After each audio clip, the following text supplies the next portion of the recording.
ആദ്യം തന്നെ എന്നെ പ്രത്യക്ഷീകരണത്തിൻ്റെ സാക്ഷിയാക്കിയ എൻ്റെ അമ്മ മാതാവിനും തിരുക്കുമാരനും കോടാനുകോടി നന്ദി സ്തുതിയും സ്തോത്രവും അർപ്പിക്കുന്നു. എൻ്റെ പേര് സബീന. ഇതെൻ്റെ മോൻ ആദി. പത്തനംതിട്ട ജില്ല അടൂർ ഏഴംകുളം എന്ന സ്ഥലത്ത് നിന്ന് വരുന്നു. ഞാനിവിടെ 8/4/2022 ഉടമ്പടി എടുത്തു. 2023 ആദ്യ സാക്ഷ്യം ഞാൻ പറഞ്ഞു. ഇപ്പോൾ അടുത്ത സാക്ഷ്യം പറയാനായി ഞാൻ എൻ്റെ അമ്മ മാതാവിൻ്റെ തിരുക്കുമാരൻ്റെ മുമ്പിൽ വന്നിരിക്കുകയാണ്. എനിക്ക് എൻ്റെ വീട് പണി 2011 മുടങ്ങിക്കിടന്നതായിരുന്നു. ഇത്രയും നാളായിട്ടും എൻ്റെ വീടിൻ്റെ പണി നടക്കുകയായിട്ട് ഞാൻ അതുവഴി പോയാൽ പോലും ആ വീട്ടിലോട്ട് കയറുക പോലും ചെയ്യാത്ത ഞാൻ അമ്മ മാതാവിൻ്റെ മുന്നിൽ വന്ന് ഉടമ്പടിയിൽ ഞാൻ സാക്ഷ്യം പറയാവുന്ന നിയോഗം വെച്ചിരുന്നു. അതിൻ്റെ ഫലമായി പരിശുദ്ധ അമ്മ 2024 സെപ്റ്റംബറിൽ തന്നെ എൻ്റെ വീടിൻ്റെ പണി പൂർത്തീകരിച്ചു. സെപ്റ്റംബർ 8 തീയതി പരിശുദ്ധ അമ്മയുടെ തിരുനാൾ തീരുന്നതിൻ്റെ ദിവസം ഞാൻ എൻ്റെ ഭവനത്തിൽ പാല് കാച്ചി അതിൽ താമസമായി.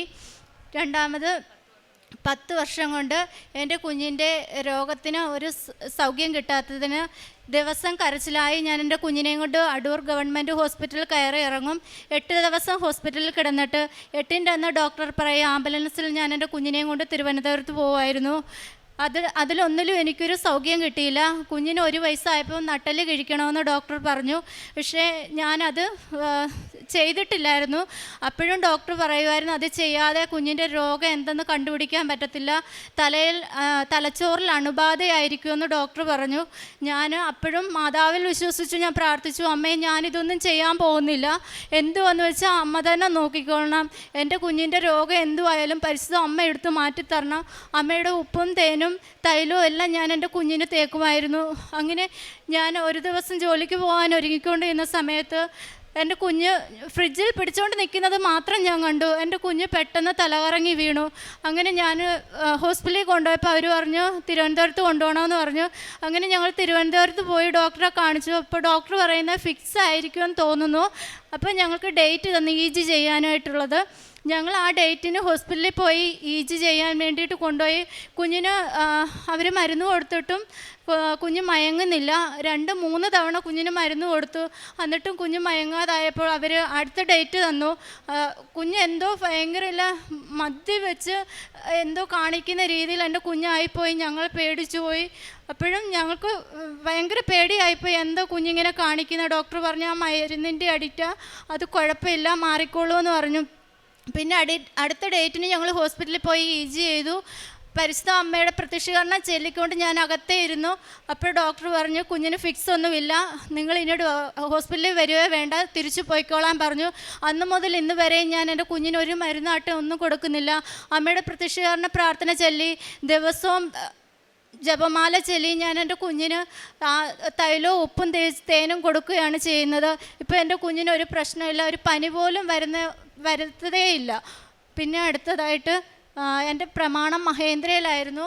എനിക്കത് എടുക്കാൻ ഒരു മാർഗ്ഗമില്ലായിരുന്നു. കാരണം എൻ്റെ ഹസ്ബൻഡ് ഒരു നെഞ്ചുവേദന വന്നു കഴിഞ്ഞപ്പോൾ അത് മുടങ്ങിപ്പോയി.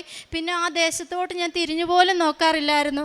അടയ്ക്കാൻ അവർ കുറേ തവണ വന്ന് പറഞ്ഞിട്ടും എനിക്ക് അടയ്ക്കാൻ തോന്നുന്നതുമില്ല, അടയ്ക്കാൻ പറ്റാത്ത ഒരവസ്ഥയായിപ്പോയി. അങ്ങനെ കുഞ്ഞിനെയും കൊണ്ട് ആ ഹോസ്പിറ്റലിലെല്ലാം കയറി ഇറങ്ങി എനിക്ക് അടയ്ക്കാൻ പറ്റാതെ വന്നപ്പോൾ അവർ നോട്ടീസ് ഒട്ടിക്കാൻ വന്നു. ഞാൻ പാല് കാച്ചുന്നതിൻ്റെ ആ സമയമായിരുന്നു. അപ്പം ഞാൻ പറഞ്ഞു പാല് കാച്ച് കഴിഞ്ഞ് ഞാൻ കുറച്ച് പൈസ അടച്ചോളാം എന്ന് പറഞ്ഞു. എന്നിട്ടും എനിക്ക് അടയ്ക്കാൻ പറ്റിയില്ല. രണ്ടാമത് ഞങ്ങൾ അഖണ്ഡ ജപമാലയ്ക്ക് പോകുന്നുണ്ട്. തൊടുവക്കാട് അഖണ്ഡ ജപമാല ഗ്രൂപ്പിലാണ് ഞങ്ങൾ പോകുന്നത്. എൻ്റെ എല്ലാ കാര്യത്തിനും എനിക്ക് സപ്പോർട്ട് ചെയ്യുന്ന മായ ആൻറ്റിയും രാജു പപ്പായുമാണ്. എല്ലാ കാര്യങ്ങളും ഞാൻ അവരോട് ഷെയർ ചെയ്യും. അവരെനിക്ക് എല്ലാത്തിലും മറുപടി തരികയും എന്നോട് അമ്മ മാതാവിൻ്റെ തിരുക്കുമാരൻ്റെ കൂടുതൽ കാര്യങ്ങൾ പറഞ്ഞു തരികയും ചെയ്യുമ്പോൾ എനിക്ക് മനസ്സിന് നല്ല ആശ്വാസമാണ്. എനിക്ക് ഏതൊരവസ്ഥ വന്നാലും ഞാനെല്ലാം എൻ്റെ മായ ആൻറ്റിയോടാണ് വിളിച്ചു പറയുന്നത്. എനിക്ക് ആദ്യം ഞാൻ എൻ്റെ അമ്മ മാതാവിനോട് തിരുക്കുമാരനോട് പറഞ്ഞു കഴിഞ്ഞ് അമ്മയുടെ അടുക്കെ മുട്ടുകുത്തി ഇന്ന് ഞാൻ മായാൻറ്റിയെ വിളിക്കും. അപ്പം മായാൻറ്റി എല്ലാ കാര്യങ്ങളും പരിശുദ്ധ അമ്മയുടെ അടുക്ക് പ്രാർത്ഥനാ റൂമിൽ കയറിയിട്ട് പറയും ഇന്ന കാര്യങ്ങൾ ചെയ്യുക, ഇന്ന വചനം പറഞ്ഞു തരും. അതനുസരിച്ച് ഞാൻ പ്രാർത്ഥിച്ചുകൊണ്ടേയിരിക്കും. എൻ്റെ അമ്മ മാതാവ് എൻ്റെ എല്ലാ കാര്യത്തിലും പരിഹാരം തരുന്നുണ്ട്. പിന്നെ ഞാൻ അഖണ്ഡ ജപമാലയ്ക്ക് പിറ്റേ മാസം പോയപ്പോൾ ഞാൻ അവിടെ ജപമാലയിൽ ഞാൻ വെച്ചിരുന്ന നിയോഗം, മാതാവേ എനിക്ക് എൻ്റെ പ്രമാണം എടുക്കണം, അവർ 8 ലക്ഷം രൂപ അടയ്ക്കണമെന്ന് പറഞ്ഞു. ഞാൻ 2.5 ലക്ഷം രൂപ എടുത്തിട്ടുള്ളൂ. പക്ഷേ അവരെന്നോട് പറയുന്നത് 8 ലക്ഷം രൂപ ഞാൻ അടയ്ക്കണമെന്ന്. എന്നെക്കൊണ്ട് നിവർത്തിയില്ല 8 ലക്ഷം രൂപ അടയ്ക്കാൻ. അമ്മ എന്തുവാന്ന് വെച്ചാൽ നോക്കണം. അവർ നിർബന്ധത്തോടെ എന്നോട് പറഞ്ഞു 8 ലക്ഷം രൂപ അടച്ചേ പറ്റുമെന്ന്. പക്ഷേ ഞാൻ ജപമാലയ്ക്ക് പോയിട്ട് വന്നു. പിറ്റേ ദിവസം അവരെന്നെ വിളിച്ച് പറയുന്നു 8 ലക്ഷം രൂപ വെറും 2 ലക്ഷം രൂപയാക്കി എനിക്ക് തന്നു. ഞാൻ എൻ്റെ പ്രമാണം എടുത്തു. എനിക്ക് എൻ്റെ മാതാവ് എനിക്ക് ഈ 10 വർഷം കൊണ്ട് 10 വർഷം കൊണ്ട് നടക്കാത്ത കാര്യം എൻ്റെ അമ്മ എനിക്ക് 2 ലക്ഷം രൂപ ആക്കി. എനിക്ക് 2.5 ലക്ഷം രൂപ ഞാൻ ലോൺ എടുത്തെടുത്ത് 8 ലക്ഷം രൂപ അവർ പലിശ ഉൾപ്പെടെയാക്കി വെച്ചിട്ട് വെറും 2 ലക്ഷം രൂപയ്ക്ക് എൻ്റെ അമ്മ എനിക്ക് എൻ്റെ പ്രമാണം എൻ്റെ കയ്യിൽ തന്നു. പിന്നെ എനിക്ക് എൻ്റെ ജീവിതത്തിൽ ഏറ്റവും വലിയൊരു ആഗ്രഹം ഉണ്ടായിരുന്നു. എനിക്കൊരു സ്വന്തമായിട്ടൊരു മൈക്ക് സെറ്റ് വേണമെന്നുള്ളത്. എൻ്റെ ഹസ്ബൻഡ് KSRTC ജോലിയായിരുന്നു. പക്ഷേ അത് താൽക്കാലികമായിരുന്നു.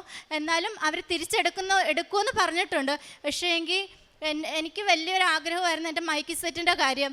3 തവണ ഞാൻ ജനകീയാസൂത്രണ പദ്ധതിയിൽ ഞാൻ അതിന് പേര് കൊടുത്തു. എൻ്റെ ഹസ്ബൻഡിൻ്റെ പേരിൽ 2 വട്ടം കൊടുത്തു, റിജക്ഷനായി. 3ാമത് 2 ചേച്ചിമാരുടെ പേരിൽ കൊടുത്തു, അതും പോയി. 4ാമത് പരിശുദ്ധ അമ്മയുടെ പേരിട്ട് കൃപ ലൈറ്റ് ആൻഡ് സൗണ്ട് എന്ന പദ്ധതിയിൽ ഞാൻ പേര് കൊടുത്തു. പരിശുദ്ധ അമ്മ ഇന്നലെ എൻ്റെ വീട്ടിൽ എല്ലാ സാധനങ്ങളും ഉൾപ്പെടെ എനിക്ക് എൻ്റെ വീട്ടിൽ കൊണ്ടെത്തിച്ചു. ഇന്നലെ തന്നെ വർക്ക് സ്റ്റാർട്ട് ചെയ്തു. ഇന്നും പോയിട്ടുണ്ട് വർക്കിന് വേണ്ടിയിട്ട് എൻ്റെ ഹസ്ബൻഡ് പോയിട്ടുണ്ട്. എനിക്ക് ഇത്രയെല്ലാം അനുഗ്രഹങ്ങൾ തന്ന എന്നെ എൻ്റെ കുടുംബത്തെയും പരിശുദ്ധ അമ്മയുടെ പ്രത്യക്ഷീകരണത്തിൻ്റെ സാക്ഷിയാക്കി മാറ്റിയ എൻ്റെ പരിശുദ്ധ അമ്മയ്ക്കും തിരുക്കുമാരനും ഞാൻ കോടാനുകോടി നന്ദി പറയുന്നു. ഇനിയും ഞങ്ങളുടെ മരണം വരെയും അമ്മ മാതാവിലും തിരുക്കുമാരനും അടിയുറച്ച് വിശ്വസിച്ചോളാമെന്ന് ഞാൻ ഉറച്ച് വാഗ്ദാനം ചെയ്യുന്നു. പരിശുദ്ധ അമ്മയോട് കോടാനുകോടി നന്ദി, സ്തുതി. അതുപോലെ തന്നെ മായാൻ്റെയും പപ്പയെക്കുറിച്ചും ഒത്തിരി പറയാനുണ്ട്. എൻ്റെ എല്ലാ ആവശ്യങ്ങളിലും എനിക്ക് എല്ലാ കാര്യത്തിലും മുന്നോട്ട് നിൽക്കുന്ന അവരാണ്. പിന്നെ പ്രേക്ഷിത പ്രവർത്തനത്തിന് ഞാനും മായാൻ്റെയും പപ്പായും കൂടിയാണ് എല്ലാ കാര്യത്തിനും പോകുന്നത്. പിന്നെ അനാഥാലയങ്ങളിൽ പോയി ഭക്ഷണം കൊടുക്കും. ഞങ്ങളുടെ അടുത്തൊരു കേറ്ററിങ് ചെയ്യുന്ന ഒരു ചേച്ചിയുണ്ട്. ആ ചേച്ചിയുടെ കയ്യിൽ നിന്ന് ഫുഡ് വാങ്ങിച്ച് ഞങ്ങൾ എല്ലായിടവും കൊണ്ട് കൊടുക്കുകയും ഹോസ്പിറ്റലുകളിൽ പോയി ഫുഡ് കൊടുക്കുകയും വീട്ടിൽ വെച്ച് കൊണ്ട് കൊടുക്കുകയും പൊതിച്ചോറുണ്ടാക്കുകയും എല്ലാം ചെയ്യുന്നുണ്ട്. പിന്നെ പത്രം വാങ്ങിച്ചുകൊണ്ട് പോയി ഹോസ്പിറ്റലുകളിലും വീടിനടുത്തും ഓട്ടോ സ്റ്റാൻഡിലും എല്ലാം കൊടുക്കുന്നുണ്ട്. പിന്നെ ആത്മീയമായി ചെയ്യുന്നത് ബൈബിള് വായിക്കും. ദിവസവും ഞാനും കുഞ്ഞുങ്ങളും ഹസ്ബൻഡും കൊന്ത ചെല്ലും, പ്രത്യക്ഷീകരണ പ്രാർത്ഥന ചെല്ലും. കൊന്ത ചെല്ലാൻ ഞാൻ പഠിച്ചത് തന്നെത്താനെയാണ്. ഞാൻ നേഴ്സ് കഴിഞ്ഞായിരുന്നു. 4.5 വർഷം ഞാൻ മഹാരാഷ്ട്രയിൽ ജോലി ചെയ്തായിരുന്നു. അപ്പോഴും ഞാൻ നേഴ്സിംഗ് ബോണ്ട് ചെയ്യുന്ന സമയത്ത് ഞാൻ അത്രയ്ക്കും എനിക്ക് വിശ്വാസം ഇല്ലായിരുന്നു. എങ്കിലും എൻ്റെ കൂടെ പഠിക്കുന്ന എല്ലാ പിള്ളേരും ക്രിസ്ത്യൻസൊക്കെ ഉണ്ടായിരുന്നു. അവരുടെ കൂടെ ഇരുന്നായിരുന്നു ഞാൻ കൊന്ത ചെല്ലാൻ പഠിച്ചത്. ഒരിക്കൽ കൂടി എന്നെ ഈ വേദിയിൽ 2ാമതായി സാക്ഷ്യം പറയാൻ എന്നെ അനുവദിച്ച എൻ്റെ അമ്മ മാതാവിനും തിരുക്കുമാരനും കോടാനുകോടി നന്ദി, സ്തുതി, സ്തോത്രങ്ങളും അർപ്പിക്കുന്നു. അവിടുന്ന് ഹൃദയം തകർന്നവരെ സൗഖ്യപ്പെടുത്തുകയും അവരുടെ മുറിവുകൾ വെച്ച് കെട്ടുകയും ചെയ്യുന്നു. സങ്കീർത്തനം 147 3-ാം വചനമാണ്. ദൈവമാണ് നമ്മുടെ സൗഖ്യദാതാവ്. ആരും കാണാത്ത നമ്മുടെ ജീവിതത്തിലെ നിരാശകൾ, ബുദ്ധിമുട്ടുകൾ, നഷ്ടങ്ങൾ, ഭയങ്ങൾ, ദുഃഖങ്ങൾ ഇവയെല്ലാം നമ്മുടെ ദൈവം കാണുന്നുണ്ട്.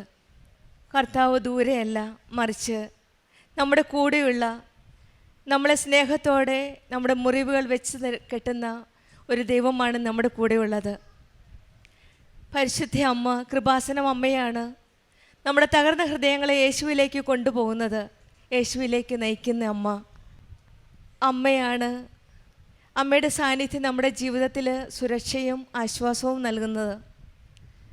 കണ്ണീരോടെ നാം ഈ ആലയത്തിൽ വന്ന് പ്രാർത്ഥിക്കുമ്പോൾ പ്രാർത്ഥനയിലൂടെയാണ് നമുക്ക് കൂടുതൽ സമാധാനവും സന്തോഷവും ജീവിതത്തിൽ ഒരു ധൈര്യവും ലഭിക്കുന്നത്. ഈ ആലയത്തിൽ വന്ന് പ്രാർത്ഥിക്കുമ്പോഴാണ്. തകർന്ന ഹൃദയങ്ങളിലാണ് ഈശോയുടെ സൗഖ്യം പ്രാപിക്കുന്നതായിട്ട് ഓരോ സാക്ഷ്യങ്ങളിൽ നിന്ന് നമുക്ക് മനസ്സിലാക്കുന്നത്. സബീന എന്ന മകൾ നമ്മളോട് സാക്ഷ്യപ്പെടുത്തിയതും അതുതന്നെയാണ്. ഈ മകൾ പറഞ്ഞത് 10 വർഷത്തോളവും ഉണ്ടായിരുന്ന ബുദ്ധിമുട്ടുകളുടെ കണക്കുകളാണ്. മുടങ്ങിക്കിടന്ന വീടിൻ്റെ പണിയായിരുന്നു അത്. 10 വർഷത്തോളം സാമ്പത്തിക ബുദ്ധിമുട്ടുകൾ കാരണം മുടങ്ങിക്കിടന്നു.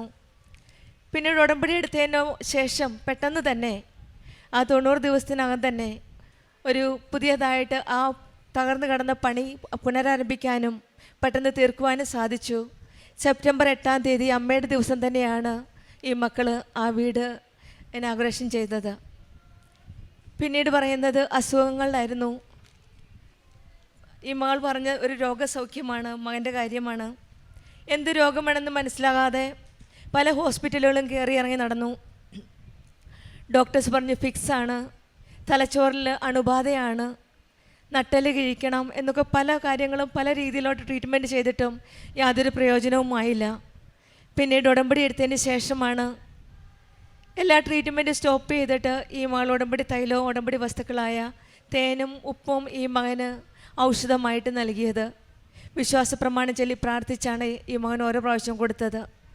പിന്നീട് എല്ലാ ട്രീറ്റ്മെൻറ്റും സ്റ്റോപ്പായതിനു ശേഷം ഇന്ന് വരെ ആ മകൻ ഒരു കുഴപ്പവുമില്ലാതെ ഇവിടെ പരിശുദ്ധ അമ്മയ്ക്ക് സാക്ഷ്യം പറയാനായിട്ടാണ് രോഗത്തിൽ നിന്ന് സൗഖ്യം ലഭിച്ച് ഈ മകൻ ഇന്ന് ഇവിടെ വന്നിരിക്കുന്നത്.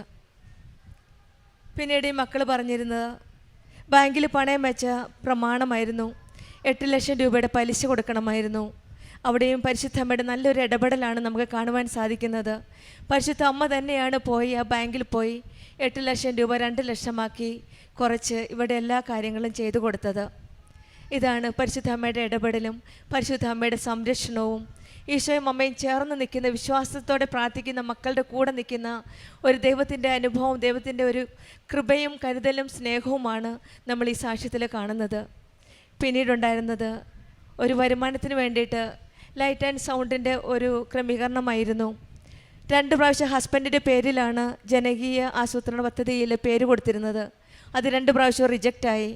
3-ാമത്തെ പ്രാവശ്യം അടുത്തുള്ള 2 ചേച്ചിമാരുടെ പേരിൽ കൊടുത്തു, അതും റിജക്റ്റായി.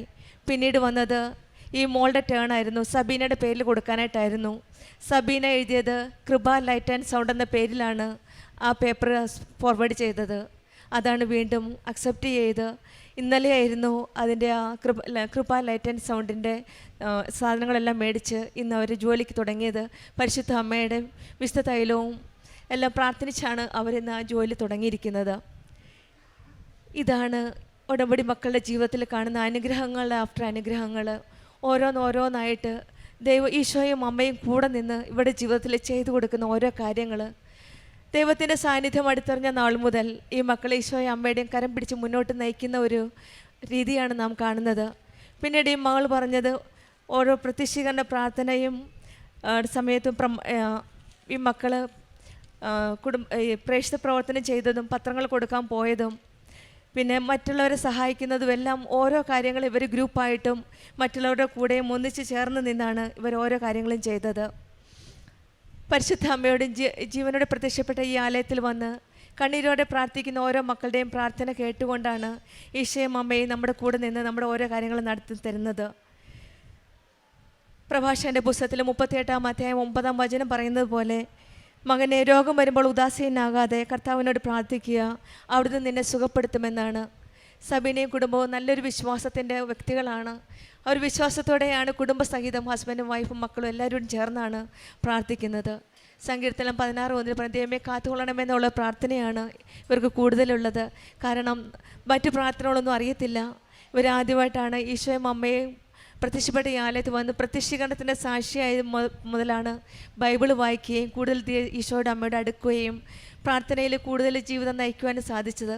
നമ്മുടെ ജീവിതത്തിലും ബുദ്ധിമുട്ടുകളുടെയും പ്രശ്നങ്ങളുടെ നടുവിലും ഈശോയുടെ അമ്മയുടെയും കരം പിടിച്ച് നമുക്ക് നമ്മുടെ ഉടമ്പടി ജീവിതം മുന്നോട്ട് നയിക്കാം. നമ്മുടെ ഹൃദയം തകർന്നുവെന്ന് തോന്നുന്ന നിമിഷങ്ങളിൽ പരിശുദ്ധ അമ്മയുടെ കൈ പിടിച്ച് ഈശോയിലേക്ക് തിരിയാം. ഇവിടെയാണ് മുറിവുകൾ ബന്ധിക്കപ്പെടുന്നത്, ആത്മാവ് പുതുക്കപ്പെടുന്നതെന്ന് നമുക്ക് വിശ്വസിക്കാം. സബീനയ്ക്കും കുടുംബത്തിനും ലഭിച്ച എല്ലാ അനുഗ്രഹങ്ങൾക്കും നമ്മൾക്ക് കരങ്ങളടിച്ച് ദൈവത്തെ മഹത്വപ്പെടുത്താം. അത്യപൂർവ ദൈവാനുഭവങ്ങൾ ഇനി നിങ്ങൾക്കും സ്വന്തം.